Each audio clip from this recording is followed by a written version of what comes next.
నమస్తే, నేను సిరి. సో, ఈ మధ్య కాలంలో చూసుకున్నట్టయితే మస్తు మంది ఎట్లా అంటే నేను నాగదేవతనని, లేకపోతే నాకు దేవుడొస్తున్నాని, ఇంకొంతమంది ఏందంటే వాళ్ళు ఫోన్ నంబర్లు ఎప్పుడు, లేకపోతే వాళ్ళ పేర్లు ఎప్పుడు వాళ్ళు చూడకుండానే ఇట్లాంటివన్నీ చాలామంది అయితే తెర మీదకి వస్తారు. వాళ్ళు దేవుళ్ళని చెప్పుకుంటున్నారు. కొంతమంది వాళ్ళకి సపోర్ట్ చేస్తారు, కొంతమంది ఏమో వాళ్ళకి వ్యతిరేకిస్తున్నారు. అయితే ఈ మధ్య కాలంలో ఏంటంటే మల్లికార్జున ముత్య అని చెప్పేసి ఒక వ్యక్తి అయితే ఆయన ఏంటంటే వాళ్ళ పేర్లు చెప్పడమే కావచ్చు, ఫోన్ నెంబర్లు చెప్పడమే కావచ్చు, వాళ్ళు చూడకుండానే చెప్తున్నాడంట. మరి అందులో ఎంతవరకు వాస్తవం ఉంది? కొంతమంది ప్రముఖ ఛానల్స్ వాళ్ళు కూడా వెళ్ళి అక్కడ ఆయన చెప్పేది నిజమే అని కూడా వాళ్ళు కూడా ఒక డిక్లరేషన్ అయితే ఇస్తారు. మరి ఇందులో ఎంతవరకు వాస్తవం ఉంది? అస్సలు మానవుడికి ఇట్లాంటి ఒక శక్తి ఉంటుందా నిజంగానే? మరి మానవుడికి ఇంత శక్తి ఉంటే ఇప్పుడు వచ్చే ఇవన్నిటిని మరి అడ్డుకునే శక్తి ఉంటుందా? సో ఇట్లాంటివి చాలా అనేక డౌట్లు అయితే ఉన్నాయి. సో మరి ఆ డౌట్లకి మనకి ఈరోజు ఆన్సర్ దొరకదా అని నాకు తెలియదు. కానీ సో ఇట్లాంటివన్నీ మరి జరుగుతున్నాయి. ఏంటి వీళ్ళ పరిస్థితి ఏంది, అసలు వీళ్ళు దేనికోసం ఇట్లాంటి పనులు చేస్తున్నారని తెలియజేయడానికి నేను తెలుసుకోవడానికి ఈరోజు అయితే మనతో పాటు ఉన్నారు సీతమ్మ కుమారుడు, లక్ష్మీ నరసింహ కొడుకు, మన రాఘవ సతీష్ శర్మ గురూజీ గారు. నమస్కారం సార్. శుభాశీస్సులమ్మ. గురుగారు, ఇక్కడ నాకు మీ మీద కూడా కంప్లైంట్ ఉన్నది. మీ మీద కూడా నాకు కంప్లైంట్ ఉంది. చిచ్చి కనీసం 100 తక్కువైతే అని మాట్లాడను నేను. ప్రశంసలు నాకు కొన్ని లక్షలు ఉన్నాయి. ఎప్పుడైనా గుర్తుపెట్టుకోమ్మా, విమర్శించే వాళ్ళని నేను గౌరవిస్తా. ఎందుకంటే ఆ విమర్శలో నాకు సంబంధించింది ఏదన్నా ఉపయోగపడేది ఉంటే తీసుకుంటా. ఒకవేళ ఒకరి మీద ఇష్టం నా మీద కోపంగా మారితే పోనీలే అనుకుంటా. ద్వేషించను. నన్ను తిట్టారని కామెంట్స్లో బూతులు మాట్లాడారని, నన్ను బూతులు తిట్టినా కోపడినా అన్నా కూడా అవతల వాళ్ళ మీద ఉన్న ప్రేమ ఇష్టం నా మీద కోపమైందే తప్ప వాళ్ళకి నాకు ఏ సంబంధం లేదు. నన్ను అనవసరంగా వాళ్ళు మాట్లాడారని అనుకోవడానికి ఆస్కారమే లేదనుకుంటా. ఇప్పుడు దీన్ని కూడా వీడికి చెవు నెత్తురు లేదు, తిడుతున్నా కూడా సిగ్గు లేకుండా ఇలా అన్నాడు అంటారు. ఇక్కడ నేనేం తీసుకోవాలి? ఉపయోగపడేది తీసుకోవాలి. ఏది వదిలేయాలి? అక్కర్లేనిది వదిలేయాలి, అంతే. మనం జీవితంలో ముందుకు వెళ్ళేటప్పుడు వచ్చే ప్రతి ఒక్కటి స్వీకరించగలిగే శక్తి మనకు ఉండాలి. నా సీతమ్మ తల్లి నాకు ఆ శక్తి ఇచ్చింది. అండగా నా నాన్న నారసింహుడు ఉన్నాడు. నాకు ఇంకేం కావాలమ్మా? మీ ద్వారానే ఐ థింక్ మొట్టమొదటిసారి నాగబంధము ఇవన్నీ చెప్పాను నేను. ఇవాళ కాకపోతే రేపు తర్వాత ఇక్కడే చెప్పారు చూస్తారు అన్న. ఏదన్నా అబద్ధమైందా? ప్రెస్ మీట్ పెట్టే 2 రోజుల ముందే చెప్పిండ్రు మీరు. ఏదన్నా అబద్ధమైందా? అన్ని పచ్చి నిజాలే కదా. నా నోట అబద్ధం అనేది రాకుండా నిజమే రావడానికి గల కారణం నా నాన్న నారసింహుడు. సంకల్పం అయితే మాట్లాడతా, లేదనుకో నాకు తెలీదు అని చెప్తా. తెలియంది కూడా 4-5 మేకప్లు వేసి మాట్లాడే పిచ్చి నాకు లేదు. తెలియకపోతే తెలియనట్టుండాలి, తెలిస్తే మాట్లాడి తెలియపరచాలి. అది మన ధర్మం. ఇప్పుడు నిజంగానే మీకు తెలియకపోతే తెలియదని చెప్తారు మీరు. అవును. ఇప్పుడు తెలియదు అంటానికి ఎందుకమ్మా సిగ్గు? అంటే మీకు వచ్చేది పోతుందని, లేకపోతే మీ వాళ్ళు ఏమొస్తుందమ్మా? ఒంటి మీద బట్ట కూడా రాదు నాతో పాటు. ఇంకేం వస్తాయమ్మా నా పిండాకుడు? ఏమీ రాదమ్మా. ఒక్క మాట చెప్పనా, మా అమ్మగారు చెప్పేది, నాన్న ఎప్పుడైనా గుర్తుపెట్టుకో, నువ్వు సంపాదించు, నీకు వచ్చింది తిరిగి పనిచేసాయి, నీకు వచ్చింది తిరిగి ఇస్తూ ఉండు. నీకు ఉంటుంది కానీ ఇస్తూ ఉండు. కానీ నువ్వు ఇది సంపాదించాలి అది ఆశ పడక నాన్న. నువ్వు సంపాదించకపోయినా నువ్వు అడగకుండా నీకు ఇచ్చేస్తారు నాన్న. అవునా అమ్మ? అంటే ఇప్పుడు కాదు, ఓయమ్మ కొన్ని సంవత్సరాల క్రితం. ఏంటమ్మా? ఏవీ లేదురా, నువ్వు అడగకుండా ₹1 కూడా ఖర్చు పెట్టకుండా బండెడు కట్టెలు 6 అడుగుల గొయ్యి, ఈ రెండిట్లో ఏదో ఒక ఆస్తి నీకు కన్ఫామ్ అంది. కరెక్టేగా? ₹1 పెట్టక్కర్లా, టెన్షన్ పడక్కర్లా, రిజిస్ట్రేషన్ల కోసం పరిగెత్తక్కర్లా, ఎవరి చుట్టూ పడక్కర్లా, ఏ బ్రోకర్లని పట్టుకోవక్కర్లా. ఇలా పోయానా అలా వచ్చేస్తుంది, ఇలా వెళ్ళిపోతా, అయిపోయా. అంటే తొందరగా తీసుకెళ్ళి దహనం చేసేస్తారు కదా, ఉంచరు కదా. సో అప్పుడు మనం తీసుకెళ్ళే ఆస్తి మన మీద నలుగురు మంచిగా అనుకోవటమే. అది చాలరా నాన్న అంది. చాలు. అది ఇప్పుడు బతికుండగానే నేను సంపాదించా కదా, ఇది ఇలానే చచ్చాక కూడా నా గురించి నలుగురు నన్ను మంచిగా తలుచుకుంటే చాలు అని బ్రతుకుతున్నా. ఇంతకన్నా ఏం కావాలి? అంటే మంచిగా ఉండాలి, మీకు మంచి పేరు రావాలి, నలుగురు మంచిగా ఉంటే చాలు. మంచిగా బ్రతికితే చాలు, మంచి పేరు కోసం బ్రతక్కర్లా. మంచిగా మనిషి బ్రతికితే చాలమ్మా, అదే వస్తుంది. నేను మంచి పేరు సంపాదించాలని 10 చోట్లకి వెళ్ళి అవి చేసి ఫోటోలు పెట్టి వీడియోలు పెట్టి నేను చేసి వచ్చేదేముంది? ఏమైనా వస్తుందా? అవసరమా నాకు ఇది?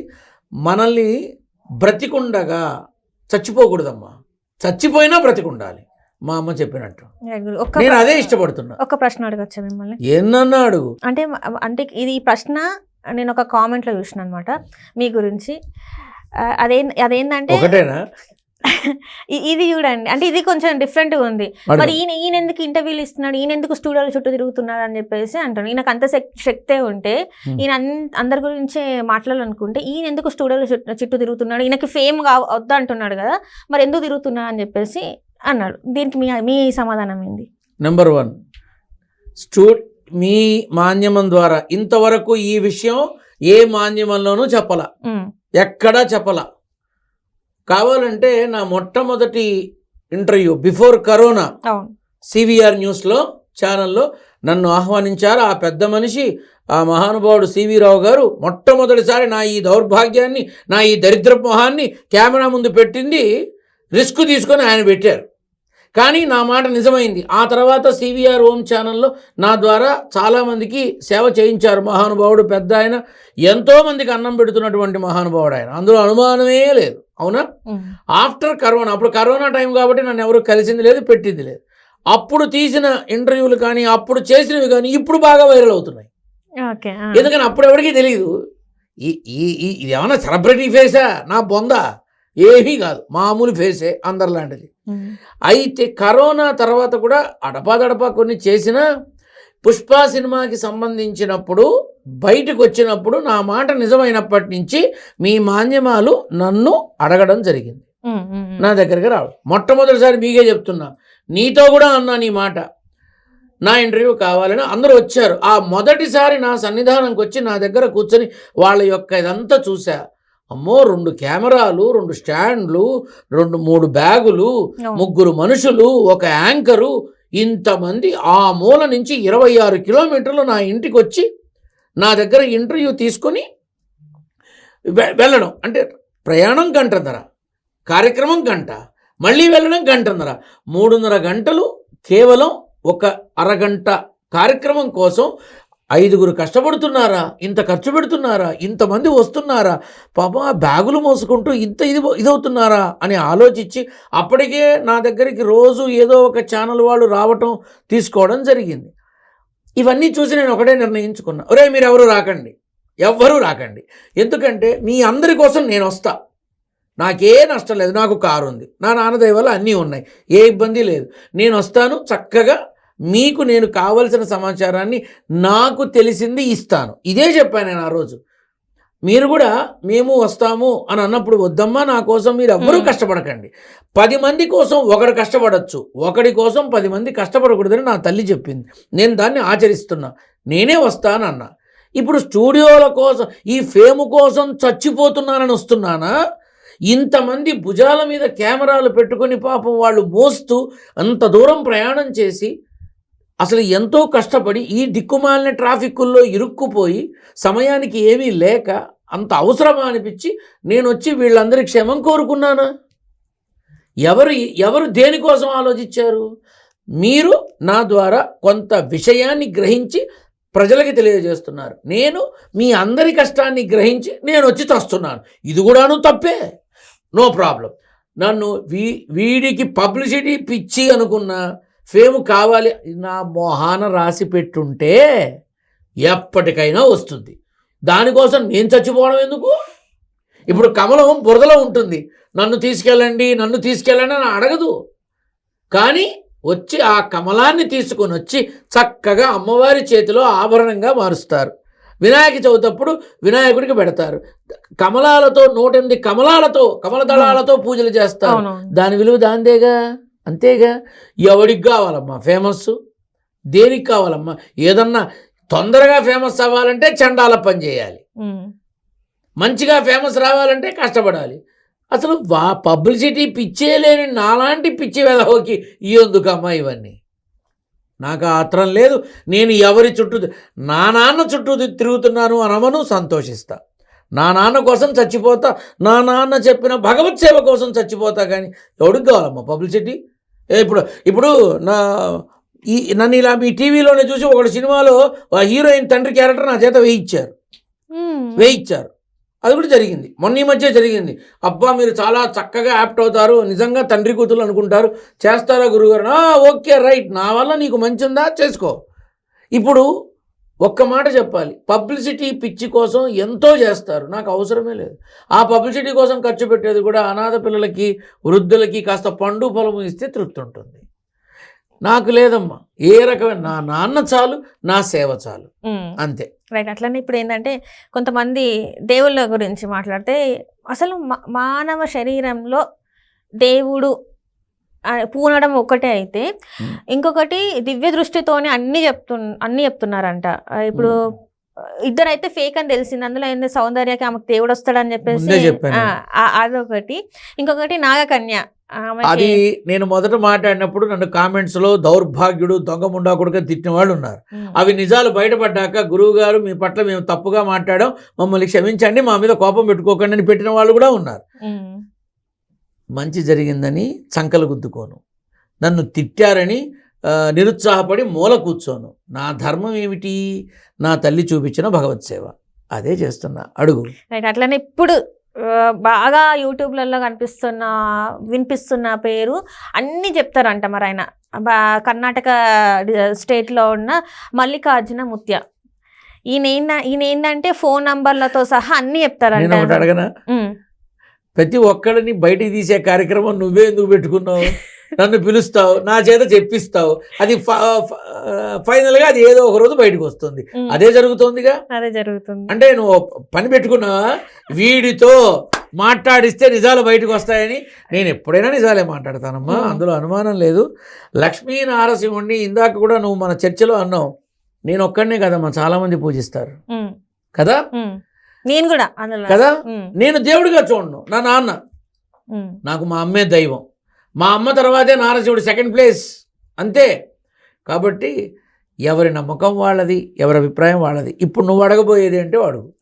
ఈ మల్లికార్జున ముత్తి ఏంటంటే ఎక్కడెక్కడ నుంచో, కానీ నేను విన్నది 2 వర్షాలు విన్నాను గురువు గారు. ఒకటి ఏంటంటే ఏపీ తెలంగాణ నుంచి అయితే మస్తు మంది వెళ్తారు, ఏదైతే కర్ణాటక డిస్టిక్ ఉందో కానీ అక్కడ నుంచి మాత్రం ఎక్కువ భక్తులు లేరు. ఎందుకు అక్కడ నుంచి ఎక్కువ భక్తులు లేరు? ఈ 2 తెలుగు రాష్ట్రాల నుంచి ఎందుకు అక్కడికి ఎక్కువ భక్తులు వెళ్తున్నారు? ఇంకొకటి అనేది స్పష్టమైన తెలుగు కూడా మాట్లాడతలేరు. మరి వీళ్ళందరూ వెళ్ళి అక్కడ అసలు ఏం తెలుసుకుంటున్నారు ఏంది? నిజంగా కొంతమంది ఏమంటున్నారు అంటే మస్తు మంచి జరిగిందంట, వాళ్ళకి మస్తు మంచి జరిగిందంట వెళ్ళిన తర్వాత. కొంతమంది ఏమో మాత్రం మాకు జరగలేదు, మాకు మీద గొడవకు వచ్చిండ్రు అని చెప్పేసి కొంతమంది చెప్తున్నారు. ఇందులో ఎవరిది నిజం అంటారు అసలు? మన ఏపీ తెలంగాణ వాళ్ళ తెలుగు ప్రజల యొక్క మనసు చాలా గొప్పదమ్మా. అమ్మో మామూలు గొప్పది కాదు. రక్త సంబంధంలో ఎన్టీఆర్ సావిత్రుల సినిమాలో ఎన్టీఆర్ మనసంత గొప్పది, దేవదాసులో పార్వతి క్షేమం కోరుకున్న నాగేశ్వరం అంత గొప్పది, మామూలు గొప్పది కాదమ్మా. అబ్బో స్వయం కృషిలో చిరంజీవి మనసంత గొప్పది. చెప్పుకుంటూ పోయి వస్తే మొత్తం హీరోలందరినీ తీసుకుని అమ్మా. ఒక్క మాట చెప్తా నేను, తెలుగు ప్రజలు మాత్రమే ఉన్నారు, కర్ణాటకలో వాళ్ళు ఎందుకు లేరు అంటే ఉన్నారు కానీ చాలా తక్కువ మంది. ఎందుకు? మన తెలుగు వాళ్ళు ఆదరిస్తారు, అది సినిమా అయినా సింగినాదమైన జీలకర్ర అయినా మన తెలుగు వాళ్ళు ఆదరించినట్టుగా ఎవరు ఆదరించరు. మన తెలుగు వాళ్ళు దొబ్బ పెట్టుకున్నట్టుగా ఎవరు పెట్టుకోరు. మన తెలుగు వాళ్ళు అది ఆకివీడు నుంచి అమెరికా దాకా ఎక్కడైనా చూడు, వదులుకున్నట్టుగా ఎవరు వదులుకోరు, నమ్మినట్టుగా ఎవరిని నమ్మరు, చేసినట్టుగా ఎవరిని చేయరు. అలాగే తేడా వస్తే తాట తీసినట్టుగా తెలుగువాడు భూప్రపంచంలో ఎవడూ తీయడు. ఇది వాస్తవం ఏమ్మా. ఇప్పుడు ఈ తెలుగు వాళ్ళంతా, నేను లాస్ట్ టైం అమ్మ ఈ కంటెంట్ తర్వాత ఇంకోటి వస్తుంది నీకు, అది కూడా చెప్పానా? నువ్వు కావాలంటే చెక్ చేసుకో. చెప్పానా? వచ్చేసింది చూసావా కొత్త కంటెంట్. ఇది ఏమైనా కలకాలం ఉంటుందా? నా బాగుందా? ఇంకో 2-3 నెలలు మళ్ళీ ఇంకోటి వస్తుంది. ఈ మల్లికార్జున ముత్యాల ఈ రోజు కాదు, ఎప్పటి నుంచో ఏమీ లేదమ్మా, ఈ మధ్యగా స్టార్ట్ అయింది ఇది. ఈ గొడవ ఈ మధ్య స్టార్ట్ అయింది, 4 రోజుల నుంచి. ఒకడు వెళ్తాడు తీస్తాడు వస్తాడు, ఇంకోటి వెళ్తాడు తీస్తాడు వస్తాడు, అంతా మన వాళ్ళే, బయట వాళ్ళు కాదు. కేరళ వాళ్ళు ఎందుకు రాలా? తమిళనాడు ఎందుకు రాలా? కర్ణాటక వాళ్ళు ఎందుకు రాలా? వచ్చిన వాళ్ళు ఎవరు? ఎంతమంది ఉన్నారు?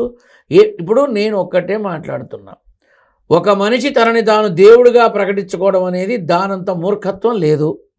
ఒక మనిషిని దేవుడు చెయ్యటం అనేది దానంత మూర్ఖత్వం లేదు.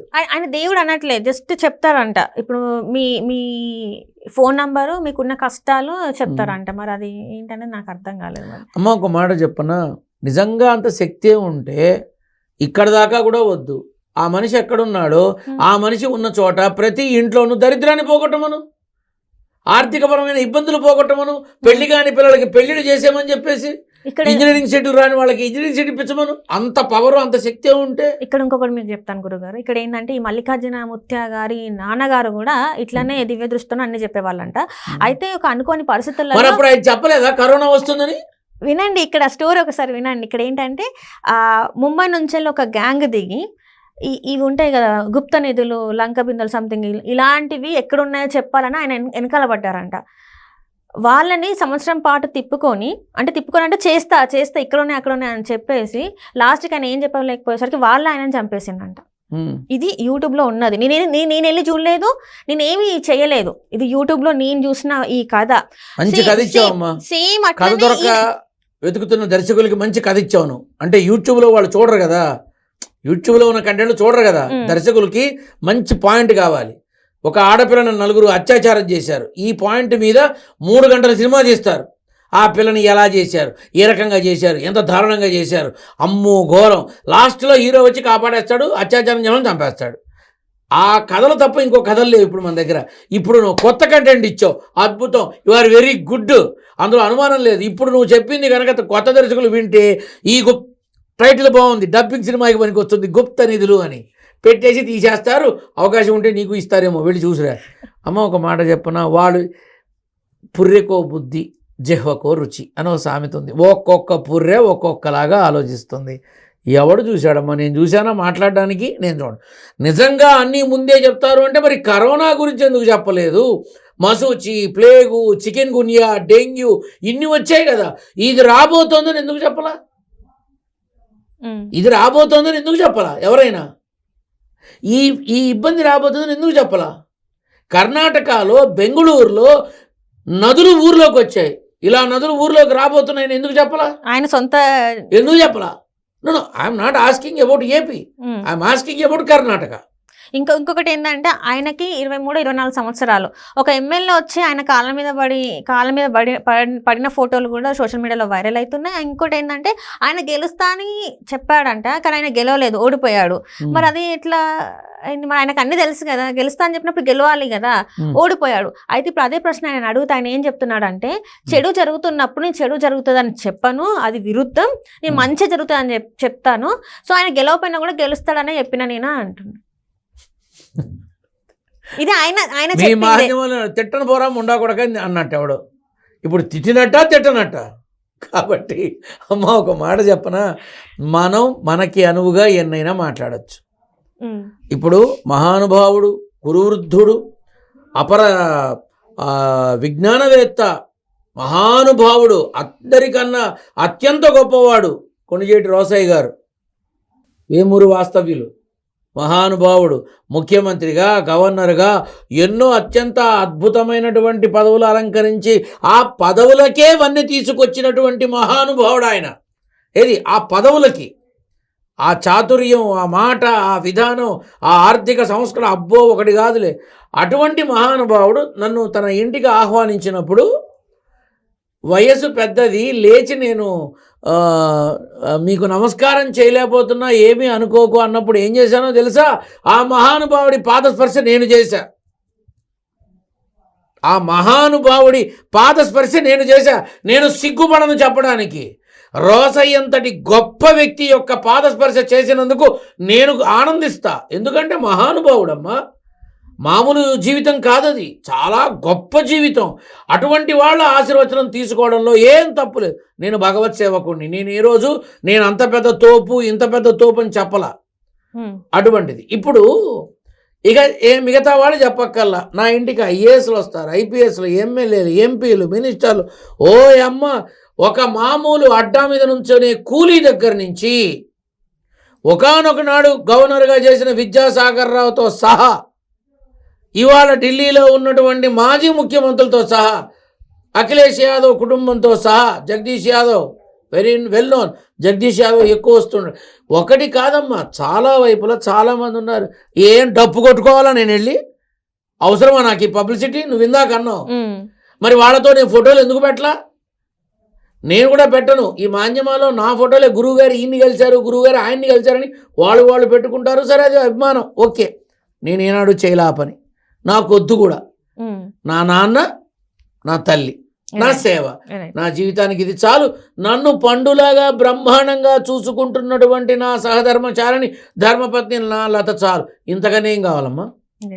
ఇప్పుడు ఏమంటారు ఈ మల్లికార్జున ముత్య అనే వ్యక్తి ఇవన్నీ అండ్ ఇంకొకటి ఏంటంటే గురుగారు, కొన్ని ప్రముఖ యూట్యూబ్ ఛానల్స్ కూడా అక్కడికి వెళ్ళి ఆయన చెప్తుంది నిజమే, ఎవరైతే ఇంతకుముందు ఈ కొన్ని 2 ఇవి జరిగాయో దాన్ని వ్యతిరేకించిన వాళ్ళే అది తప్పు అని చెప్పి వాళ్ళ వెనకాల పడి ఛేదించిన వాళ్ళే ఇప్పుడు ఈ రోజు ఈయనని కరెక్ట్ అని మాట్లాడడం. ఇది నేను చూశానమ్మా. ఆ కామెంట్స్ లో ఏం రాశారో తెలుసా? నేను చదివా.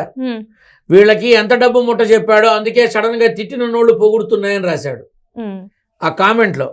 తిట్టిన నోళ్ళు పొగుడుతున్నాయి, ఎంత ముట్ట చెప్పారో వాళ్ళని రాశాడు. ఇప్పుడు అది నిజమా అబద్ధమా? తీసుకోలేని వాళ్ళు వీడియోలు చేస్తున్నారు కదా. కాదు, నిజమా అబద్ధమా? నువ్వు చూడలే, నేను చూడలే, కాబట్టి మనకు అనవసరం. కానీ ఒక్కటైతే చెప్తున్నా, నిజంగా అంత గొప్ప శక్తే ఉంటే, నిజంగా అంత చేయగలిగితే, జరగబోయి ఇది అని చెప్పగలిగితే, పరీక్షలు పాస్ అవుతామో లేదో అని సూసైడ్ చేసుకుంటున్న విద్యార్థుల దగ్గరికి వెళ్ళి చెప్పమను. ఆ 100 మందిలో తెలిసిపోతుందిగా, ఎవడు ఇలా ఉన్నాడు, ఎవడు అలా ఉన్నాడో తెలిసిపోతుంది కదా. వెళ్ళి చెప్పమను. నువ్వు ఆత్మహత్య చేసుకోకు, నువ్వు పాస్ అవుతావని చెప్పమను. అనారోగ్యంతో బాధపడుతూ స్కానింగ్కి వేలకి వేలు తగలబెడుతున్న వాళ్ళ దగ్గరికి వెళ్ళి, నువ్వు స్కానింగ్ అక్కల్లా, నీకు ఇందులో ఈ ప్రాబ్లం ఉందని చెప్పమను. వచ్చి చెప్పొచ్చు కదమ్మా. ఎవరు కూడా, ఏ బాబాలు, ఏ గురుజులు కూడా భక్తులు వెళ్ళి కష్టాలు ఉన్నాయంటే ఎందుకు వాళ్ళ ఆరోగ్య సమస్యలు చెప్పలేరు గురుగారు? నాకు ఇది ఎప్పటి నుంచి ఇప్పుడు కొంతమంది ఉంటారు, ఇప్పుడు ఇట్లనే ఈయననే ఉన్నాడు, ఇన్ని జాతకాలు చెప్తాను ముందుకు వచ్చిన వ్యక్తి, మరి వాళ్ళకి ఆరోగ్య పరిస్థితి బాగాలేదు, జాగ్రత్తగా ఉండు, లేకపోతే ఇది అయిపోతుందని ముందే ఎందుకు చెప్పలేము? అన్నీ తెలుసు కదా, మరి ముందే ఎందుకు చెప్పారంటారు మీరు?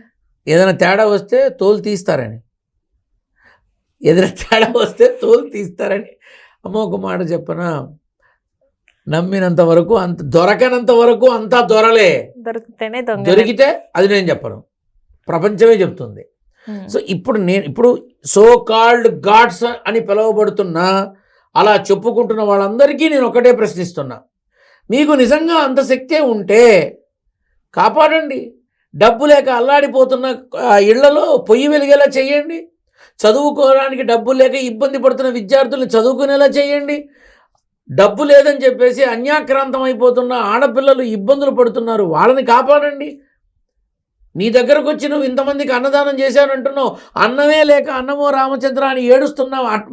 ఆ అడ్డా మీద ఉండే కూలీలకి, బసవతారకం దగ్గర ఉన్న మనుషులకి ఇంత అన్నం పెడితే చాలని ఎదురు చూస్తున్న రైల్వే స్టేషన్, బస్ స్టాండ్లో, ప్లాట్ఫామ్ దగ్గర చూస్తున్న వాళ్ళకి అన్నం పెట్టండి. మరి అండ్ అట్లనే ఇంకొకటి ఏంటంటే, అక్కడికి వచ్చిన వాళ్ళకి ఖచ్చితంగా 3 పూటల భోజనం ఉంటుంది. నేను ఇప్పుడు అదేగా చెప్తున్నా, రూపాయి తీసుకోడంట ఆయన. మరి అంత పెద్ద ఇల్లు ఎట్లా కట్టిండ్రు, అంత పెద్ద స్పేస్ ఇల్లు ఎట్లా కట్టిండ్రు, అంతమందికి ఫుడ్ ఎట్లా వస్తుంది? నెమ్మదిగా అన్నీ వస్తాయి బయటికి, అన్నీ వస్తాయి. ఎవరెవరు దాతలు ఉన్నారు, ఎవరెవరు ఎన్నేసి లక్షలు దానం ఇచ్చారు, ఎవరెవరు ఎంత చందాలు ఇచ్చారు, ఇవాళ కాకపోతే రేపైనా వస్తాయిగా. ఎవరిని వదిలిపెట్టరుగా. అంటే ఆయన ఏమన్నా అంటే ఇది బినామీ అంటారు కదా, అట్లా ఏమైనా ఉన్నారు అనుకోవచ్చు. మరి నేను అదే చెప్తున్నానమ్మా, తెలియకుండా మాట్లాడకూడదు, చూడకుండా మాట్లాడకూడదు, కానీ ఖచ్చితంగా నేను చెప్పగలను. అక్షయ పాత్రలు లేవు అక్కడ. అవును, ఆయన ఆ మనిషికి ఆస్తులు లేవు అక్కడ. ఇవన్నీ ఎలా వస్తున్నాయంటే ఇవాళ కాకపోతే రేపైనా బయటపడతాయిగా. నేను ఒక్కటే చెప్తున్నా, అంత పవర్ఫుల్లే ఉంటే మరి కర్ణాటక వాళ్ళు మంజునాథుడి టెంపుల్ మూసేయలేదే, కుక్కి సుబ్రహ్మణ్యం టెంపుల్ మూసేయలేదే, అందరూ అక్కడికే పోవచ్చుగా. ఎందుకు వెళ్ళట్లేదు? ఎందుకు మన తెలుగు రాష్ట్రాల వాళ్ళే వెళ్తున్నారు? ఎందుకు మన యూట్యూబ్ ఛానల్స్ వాళ్ళే వెళ్తున్నారు? అక్కడ వాళ్ళు లేరా? ఇంకొక అతను కూడా ఒక యూట్యూబర్ వెళ్ళి ఆయన బయటకు వచ్చి చెప్తున్నాడు, అక్కడ జరిగేదంతా ఫ్రాడ్. వాళ్ళ అన్న అసలు ఒక నార్మల్ వ్యక్తికి గన్ను ఎట్లా ఉంటుంది, ఆయన దగ్గర గన్ను ఉంది, జనాల మధ్యలో తిరిగే అతను గన్ను ఎట్లా మెయింటైన్ చేస్తున్నారు, లైసెన్స్డ్ గన్ను ఉండాలి, మరి ఆయనకి ఎట్లా ఇచ్చారు? ఆయన అడిగే క్వశ్చన్స్ అది. ఆయన ఏమంటారంటే, మా దగ్గర ఉన్నవి తీసేసుకున్నారు, కెమెరాసే కావచ్చు, మేము షూట్ చేస్తున్నామని తెలిసింది, మమ్మల్ని ఇబ్బంది పెట్టిందని ఆయన ఇంటర్వ్యూలో కరాఖండే చెప్పేస్తున్నారు. నేను ఒక మాట చెప్తానమ్మా, నేను ఇంతకుముందు కూడా చెప్పా, ఇలాంటి పుట్టగొడుగుల్లా పుట్టకొస్తూనే ఉంటాయి, ఏవి ఆగవు, వస్తూనే ఉంటాయి, కాలగర్భంలో కలిసిపోతూనే ఉంటాయి. అదే నేను ఒక్కటే అడుగుతున్నా, కర్ణాటకలో మరి వీళ్ళంతా ఏమయ్యారు? ఎందుకు పట్టించుకోవట్లేదు? ఎందుకు ఆ ఒక్క గ్రామం, నేను ఒకటే అడుగుతాను, ఆ గ్రామంలో ఇక్కడి నుంచి ఇంతమంది వెళ్తున్నారు కదా, వీళ్ళ సంగతి పక్కన పెట్టు, ఆ ఉన్న గ్రామంలో వాళ్ళు ఎందుకు రావట్లా? పోని ఆ చుట్టుపక్కల ఉన్న వాళ్ళందరి ఇళ్లలో శుభ్రంగా దరిద్రాన్ని పోగొట్టి నిత్య కుబేరులుగా మార్చచ్చుగా, నిజంగా అంత దైవత్వమే ఉంటే. అంత అవునా కాదా? ఇప్పుడు దేవుడికి రాని భాష ఉంటుందా? ఉంటుందా? ఉండదు. అలాగే దేవుడికి చేతకాంది ఉంటుందా? దేవుడు కాపాడలేని వాడు ఉంటాడా? దేవుడు అండగా లేని మనిషి ఉంటాడా? అసలు దేవుడు లేని ప్రపంచం ఉంటుందా? మరి నువ్వు అక్కడ పెద్ద దేవుడివి కదా, ఇవన్నీ చెయ్యి. నువ్వు నిజంగా అంత కాకపోతే నువ్వెందుకు ఈ పబ్లిసిటీలు ఎందుకు? దేవుడికి పబ్లిసిటీ కావాలా? దేవుడికి రీల్స్ కావాలా? పబ్లిసిటీ కావాలా? ఇవన్నీ కావాలా? ఎందుకు ఇంటర్వ్యూలు ఇవ్వట్లా? ఇచ్చాడు, అదే ఆయనకి ఒక అతనికి ఇచ్చాడు కదా ఇంటర్వ్యూ. అదే నేను అడుగుతున్నా, నీ భాష తప్ప నీకు ఇంకో భాష రాదు, దేవుడు అన్ని భాషలు మాట్లాడాలిగా. దేవుడికి అతీతం ఏముంది?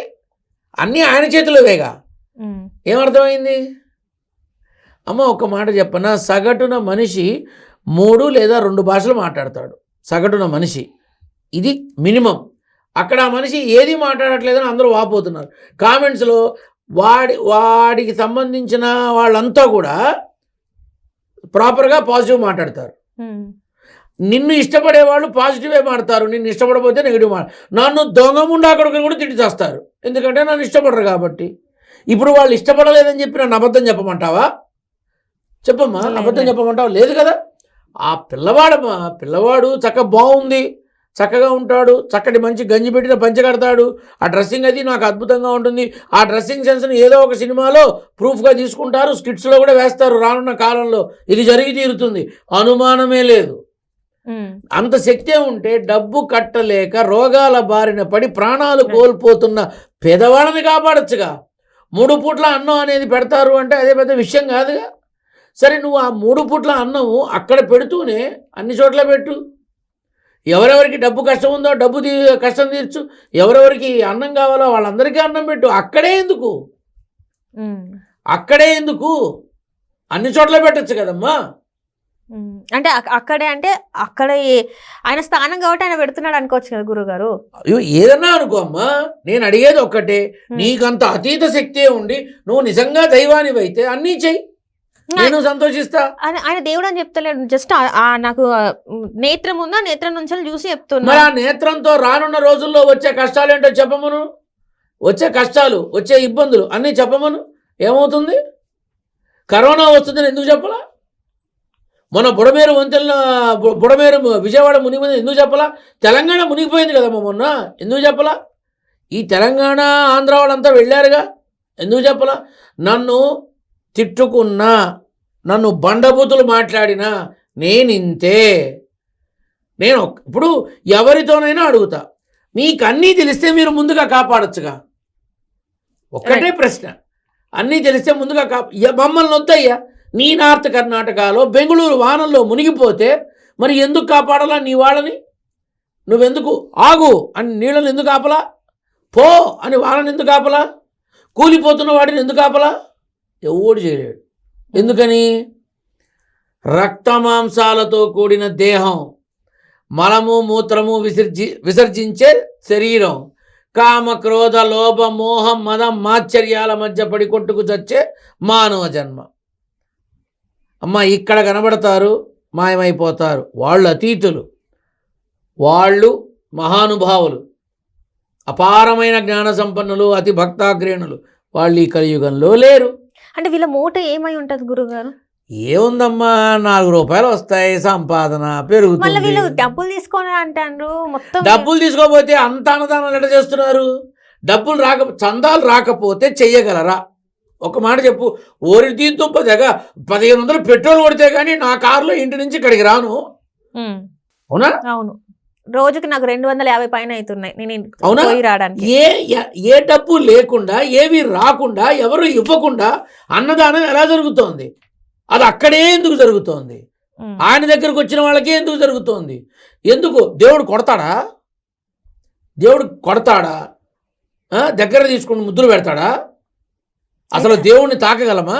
అయితే ఇక్కడ ఒక విషయం గురుగారు, ఇక్కడ నుంచి హైదరాబాద్ నుంచి వెళ్ళిన వాళ్ళని ఆయనంట పేరు పెట్టి పిలిచిండంట. అంతమందిలో ఉన్నా కూడా వీళ్ళు ఎప్పుడూ 5 గంటలు జర్నీ చేసి అక్కడికి వెళ్ళిన తర్వాత చాలా సేపటి తర్వాత అవునమ్మా, ఆ ట్రావెలింగ్ లో నీకు సంబంధించిన మొత్తం అక్కడ వెళ్ళిపోతుంది, ఇన్ఫర్మేషన్ మొత్తం వెళ్ళిపోతుంది. ఇటువంటి ఒక చిన్న గదిలో 60-70 మందిని కూర్చోబెట్టచ్చా? ఎందుకు కూర్చోబెడుతున్నారు? అన్నదానానికి అంత పెద్ద ప్లేస్ వాడుతున్న వాళ్ళు ఎందుకు చిన్న చిన్న గదుల్లో అందరినీ కూర్చోబెడుతున్నారు? ఎందుకు ఆ గది పక్క గదిలోనే ఈయన పడుకోవడమో కూర్చోవడమో ఉంటున్నాడు? ఎందుకు వెళ్ళిన వెంటనే కలవట్లేదు? ఎందుకు కొడుతున్నాడు? ఎవరిని కొట్టారు గురుగారు? వీడియోలో కొట్టడమే కనబడి చూసాంగా. అసలు ఆడవాళ్ళని నీళ్లతో కొట్టొచ్చా? ఇంకొకటి, ఆడవాళ్ళని నీళ్ల పైపుతో నీళ్లు కొట్టొచ్చా పైనుంచి కింద వరకు? అయితే ఆయన ఏమంటాడంటే, వీళ్ళందరూ నా వాళ్ళు, నేను నా వాళ్ళ, వేరే వాళ్ళని అయితే మేము చేయలేము కదా, వీళ్ళందరూ నా వాళ్ళు కాబట్టి నేను అట్లా సరదాగా ఉన్నాను అని అంటున్నాడు ఆయన. అవునా? ఓకే, మంచిదే. సరదా కాస్త రేపు దురద తీరుస్తుంది. ఇవాళ కాకపోతే రేపైనా. తప్పమ్మా. మనం ఏమిటి అనేది మనం మర్చిపోకూడదు. నేను ఒక్కటే నా సూటి ప్రశ్న, ఆ మనిషికైనా అతని సైన్యానికైనా అంత శక్తే ఉంటే మీరున్న చోటే దరిద్రాన్ని పారదోలండి, మంచిని పెంచండి, చదువుకోలేని విద్యార్థులు చదివించండి. అన్నమో రామచంద్ర అని అలమటిస్తున్నటువంటి బాధితులు ఎంతోమంది ఉన్నారు. మీ దగ్గరకు వచ్చే వాళ్ళకే కాకుండా వాళ్ళకు కూడా అన్నం పెట్టండి. ఇప్పుడు ఇదంతా కూడా ఒక గ్రూప్ ఆఫ్ పీపుల్ చేస్తాను, ఆయనకి ఎట్లనో ఒకలాగా తెలియజేస్తారంట. అది ఏ విధంగా అంటే అమ్మ ఇప్పుడు they just want take some sense అంతే. వాళ్ళు అనుకున్నది చేస్తున్నారు. కర్ణాటక మొత్తం ఎందుకు వెళ్ళట్లా? One question I'm asking. Karnataka మొత్తం ఎందుకు వెళ్ళట్లా? మంజునాథుడి టెంపుల్ ఎందుకు ముయ్యట్లా? కుక్కి సుబ్రహ్మణ్యాన్ని ఎందుకు మూసేయట్లా? అంటే అందరు ఆ భక్తులందరూ ఇటే రావాలి కదా. మరి అంత శక్తి ఉంటే రావాలి కదమ్మా. దైవస్వరూపుడైతే రావాలి కదా. మన తెలుగు ప్రజల మనసు పెద్దది కాబట్టి, కార్లు వేసుకొని పొలోమని పోతున్నారు కాబట్టి, రోజు ఎంత కాదన్నా కేవలం రీల్స్ కోసం ఒక టీం ఉంటుంది, కేవలం వచ్చే జనాల్ని చూపించడానికి ఒక టీం ఉంటుంది, మీలాగా వెళ్ళి షూట్ చేస్తున్న వాళ్ళని తన్నడానికి ఒక టీం ఉంటుంది, గదిలో పడేసి ఫోన్లు రాక్కొని అన్నీ డిలీట్ చేసే టీం ఒకటి ఉంటుంది, అన్నాలు పెట్టే టీం ఒకటి ఉంటుంది. ఇప్పుడు నేను మాట చెప్పను, నాకు ఒక్కొక్కసారి అన్ని మాటలు బయటకు వస్తాయి. ఇప్పుడు అందులోనే కొన్ని వచ్చాయి. ఇప్పుడు నిజంగా వాళ్ళనే నేను అడుగుతున్నా, ఆ మనిషికి, ఆ మల్లికార్జున ముచ్చమో పచ్చమో నాకు తెలియదు, ఆ మల్లికార్జున అటువంటి మనిషికి అంత శక్తే ఉంటే జరగబోయే అనర్థాన్ని ఎందుకు ఆపట్లా? అట్లీస్ట్ ఎవరికైనా హింట్ అయినా ఇస్తే చెప్పాలి కదా. ఎందుకు చేయట్లా? నీ నెంబర్ చెప్పడం, నీ పేరు చెప్పడం, నీకు చెప్పడం, ఇదేం గొప్ప అమ్మా? నా పిండాకుడు, ఇదేం గొప్ప? నీకున్న సమస్యని పరిష్కరించు, అది గొప్ప. రానున్న రోజుల్లో వచ్చే ఇబ్బందిని పరిష్కరించు, అది గొప్ప. నీ చుట్టుపక్కల హాస్పిటల్లో డబ్బులు లేక, ఆపరేషన్లకి డబ్బు లేక బాధపడుతున్న వాళ్ళకి అవన్నీ చేయించు, అది గొప్ప. కారు మీద ఇట్ట అని ఇచ్చా అని ఇట్ట అనడాన్ని, ఇవన్నీ ఏం పిండా కూడా అమ్మ నా బొందా, ఇట్టిట్టిట్టిట్ట అనడాన్ని. నాకు ఉంది బ్రహ్మాండంగా డ్యాన్స్ వేయాలని. మా ఆవిడ అడిగినప్పుడు ప్యాంటు షర్టు వేసుకుంటా శుభ్రంగా డ్యాన్స్ చేసి చూపిస్తా. అది నా వ్యక్తిగతం, నా భార్యకు చూపించాలి. ఇప్పుడు బయట ప్రపంచం అడిగారనుకో, మీకు దమ్ముంటే వేయండి అని, అప్పుడు పంచ పైకి కడతాను, భీమలా నాయకులు అటు స్టెప్ చూపిస్తా. దాంతో ఉంది. కానీ నేను ఇది అని చెప్పుకుంటూ పిల్ల చేష్టలు అంటారు చూసావా, ఆ చేష్టలు చేయకూడదు, అస్సలు చేయకూడదు. ఎందుకో తెలుసా? అది ఎదుటి వాళ్ళ నమ్మకాన్ని వమ్ము చేసినట్టు, అవమానపరిచినట్టు, అతి కిరాతకంగా హీనపరిచినట్టు అవుతుంది తప్ప గొప్ప కాదమ్మా. సో మొత్తానికైతే వీళ్ళ వెనకాల ఉన్నది వేరే వాళ్ళు, వీళ్ళు వాళ్ళ గురించి ఇలాంటి పనులు చేస్తున్నారు. రేపో మాపో వీళ్ళ గురించి అన్ని బయటకు ఇంతకుముందు బయటికి రాలేదా? వచ్చినాయా? అవునా? ఇప్పుడు కూడా రానున్న రోజుల్లో ఇంకా ఎన్నో వస్తాయి అమ్మా. కంటెంట్స్కి ఏం లోటు ఉండదు నీకు. కొత్త ఎపిసోడ్లు వస్తాయి, కొత్తగా. నీకు డౌట్ వచ్చినప్పుడల్లా నన్ను పిలువు. ఈ మూర్ఖపు ఉండా కొడుకు వచ్చాడంటే అన్ని నిజాలు చెప్తాడు అని చెప్పి నన్ను పిలువు, నేను వస్తా, చెప్తాను, నాకేం ప్రాబ్లం లేదు. కానీ నేను ఎవరిని కించపరచట్లా, మీ మాధ్యమం ద్వారా చెప్తున్నా, ఎవరిని కించపరచట్లా. నేను అడిగేది ఒకటే, మీకంత అతీత శక్తులు ఉంటే కాపాడండి అయ్యా ఇంతమందిని. అడ్డా మీద కూలి లేక, కూలి రాక, కూలి పని దొరక్క, రాత్రికి ఇంటికి వెళ్ళేటప్పుడు ఏం తీసుకెళ్లాలని బాధపడుతున్నటువంటి కూలీలు ఎంతోమంది ఉన్నారు. వాళ్ళకి చెయ్యి. రైట్ గురుగారు. డబ్బులు ఉన్నవాడే నీ దగ్గరకు వస్తాడు, నువ్వు వాడికే అన్నం పెడుతున్నావు. డబ్బులు ఉన్నవాడు వస్తాడు, నువ్వు వాడికి అన్నం పెడుతున్నావు. డబ్బులు పెట్టి కొనుక్కోవడం కాదు, గుళ్ళో ప్రసాదం వచ్చినా తిని కడుపు నింపుకునేటటువంటి అభాగ్యులు చాలా మంది ఉన్నారు. అవును గురుగారు. వాళ్ళకి చెయ్యి. నా ప్రశ్నలకు సమాధానం ఉందా? ನಾ చూడండి. ಹೇಳ್ತೀರಿ ఆ, ಕನ್ನಡ எனக்கு ಗೊತ್ತು, కన్నడ எனக்கு தெரியும், తమిళ్ నాకు తెలుసు, తెలుగు ముझे भी मालूम, హిందీ ఐ నో ఇంగ్లీష్. నేను దేవుని కాదము, కష్టపడి చదువుకున్నా. సో ఈ ఇంటర్వ్యూ చూసిన తర్వాత మరి వాళ్ళు మల్లికార్జునమూర్తి వాళ్ళు అంటే వాళ్ళ మెంబర్సే కానీ ఎవరే కానీ ఒకవేళ ఈ ఇంటర్వ్యూ కనుక చూస్తుంటే మరి గురువు గారు అడిగిన ఈ ప్రశ్నలన్నిటికీ మరి వాళ్ళ ఆన్సర్ చెప్తారా, ఏ రకంగా ఉంటుందో అయితే మనం వేచి చూడాలి. మరికొన్ని రోజుల్లో అయితే వీటన్నిటికీ కూడా ఆన్సర్స్ దొరుకుతాయేమో మరి చూడాలి. సో చూస్తూనే ఉండండి వైల్డ్ వుల్ఫ్ ఛానల్. సో మీకు ఏమైనా డౌట్స్ ఉంటే కింద కామెంట్ అయితే చేయండి. థ్యాంక్ యూ సో మచ్ గురుగారు. శుభాశీస్సులు అన్న, అందరూ చల్లగా ఉండండి. ఇదే నా కోరిక భగవత్ సేవకుడిగా. శుభమస్తు.